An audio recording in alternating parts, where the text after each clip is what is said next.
Ìbàdàn ṣáni ṣẹlẹ̀ o, ilé ọ̀hún dùn jọyìn lọ. Àmọ̀kẹ́ járelé o, járelé àwọn bàbá tí wọ́n gbé bí ọlọ́mọ gangan ni. Mébí wọ́n lọ́mọ nìbàdàn nílé Olúyọ̀lé ni. Ọmọ àjẹgbíjẹ karahun, ọmọ àfin karahun fọ́rímù.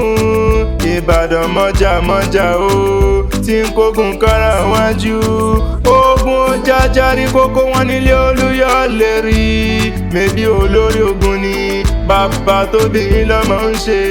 Bẹ́bẹ́yìn lọ́ máa gbọ́ sásá ogun, ọmọ àgbọ́yàyà ogun mọ́mọ́ ìyá.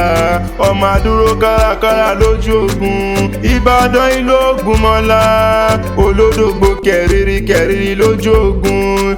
Ìlú Ìbíkúnlé, alágbàlá jáyàjáyà. Ìlú Àjàyí Ògbórí ẹ̀fọ́n ṣe fílàfílà. Èlò látàn ṣá, Ààrẹ Ọ̀nà Kakanfò. Ìbàdàn ọmọ àjọrò sùn, ọmọ àjẹgbé fi karahun fọ́kọ̀ mu ni. Mo pé Ìbàdàn májá o, ìran bàbá yẹn bá ní ṣọ̀rẹ́. Àìmúni lọ sójú ogun, Ìbàdàn mèsì ọ̀rọ̀ ẹ ò gọ̀. Níbi olè tí ń gbé jàre olóhùn gangan ni.